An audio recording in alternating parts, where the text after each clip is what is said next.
agbébọn yìnbọn pa èèyàn 9 nílé ẹ̀kọ́ ní Canada, 25 míì tún farapa yánnayànna.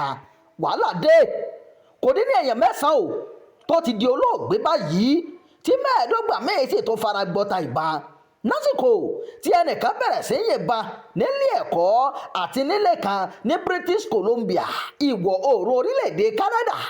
Gẹ́gẹ́ bí a ṣe gbọ́, òkú 6 ni wọ́n rí nílé ẹ̀kọ́ tí ìṣẹ̀lẹ̀ náà ti wáyé o, tí ń ṣe Tumbler Ridge Secondary School. Ẹnì keje kú lásìkò tí wọ́n ń gbé lọ sílé ìwòsàn.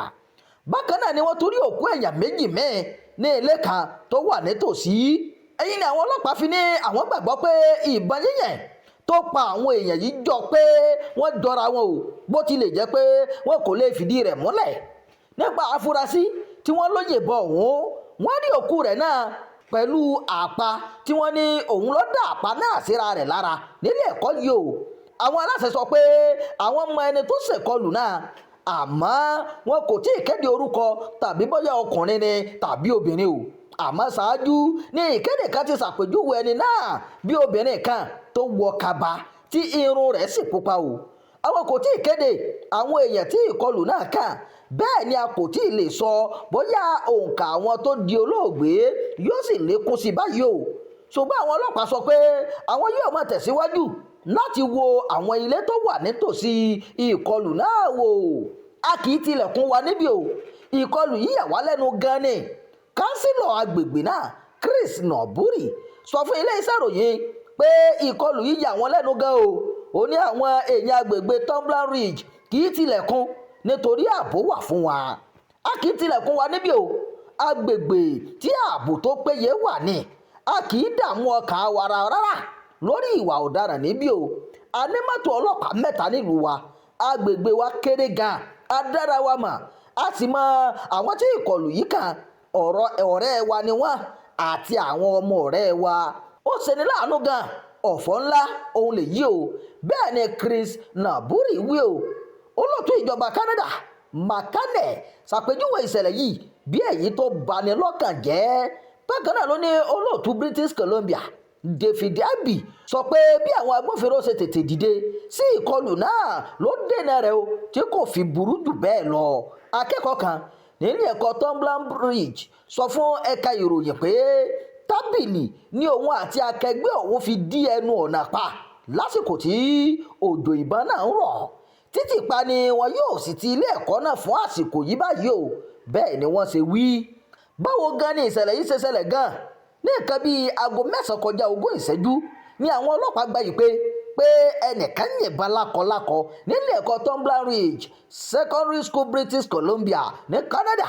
Akẹ́kọ̀ọ́ kan ṣàlàyé pé òun dédé bẹ̀rẹ̀ sí gbọ́ ìró kan tó ń dún bí aago nígbà tóun dé yàrá ìkàwé, tí aago náà sì ń sọ pé káwọn ti ilẹ̀kùn pa o, pé wọ́n fẹ́ ti ilé ẹ̀kọ́ náà pa báyìí. Láàrin ìṣẹ́jú 2 ọlọ́pàá dé sí ilé ẹ̀kọ́ náà, gẹ́gẹ́ bí Nina Griga, mínísítà fún ààbò àwùjọ ní British Columbia ṣe wí. Lẹ́yìn rẹ̀ ni àwọn ọlọ́pàá Royal Canadian Mounted Police RCMP fi àtẹ̀jíṣẹ́ tó ń ta àwọn èèyàn lólobó ránṣẹ́ o sórí fóònù. Wọ́n ní obìnrin ni ẹni tó ṣe ìkọlù náà, ó sì ní irun pupa lórí. Nígbà tó tún ṣe díẹ̀ ni wọ́n pa àtẹ̀jíṣẹ́ náà rẹ̀, nígbà tí wọ́n ní kò tí ì sí afurasí gbòógì kan. Ọ̀gá ọlọ́pàá RCMP Ken Floyd padà sọ pé èèyàn 10 ló ti kú o látàrí ìkọlù ọ̀hún, tí a bá ka ẹni tó yìnbọn náà mọ́. Ó ní èèyàn 25 ló sì ti farapa. Floyd tún fìdí rẹ̀ múlẹ̀ pé ààyè 2 ọ̀tọ̀ọ̀tọ̀ ni ìbọn yíyìn náà ti wáyé o, àti pé òkú èèyàn 2 ni wọ́n rí nílé kan tó wà nítòsí. Ìròyìn àjọyọ̀ fún ti àkókò yìí kò ní jù báyìí lọ. Ẹ má gbàgbé láti máa darapọ̀ mọ́ ìkànnì yìí. Ẹ máa bá wa pè ká, ẹ máa fèròǹgbà yín sábàlá àríwúsí o. Ẹ ṣeun bẹ́ẹ̀ ṣe ń tẹ́tí gbọ́ wa.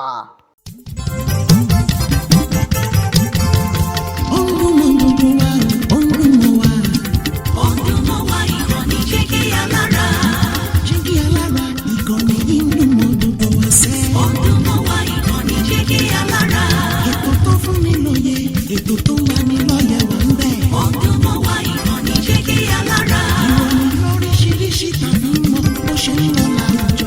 Ọdún mọ́ wa ìkànnì jẹ́ kí alára. Ìkànnì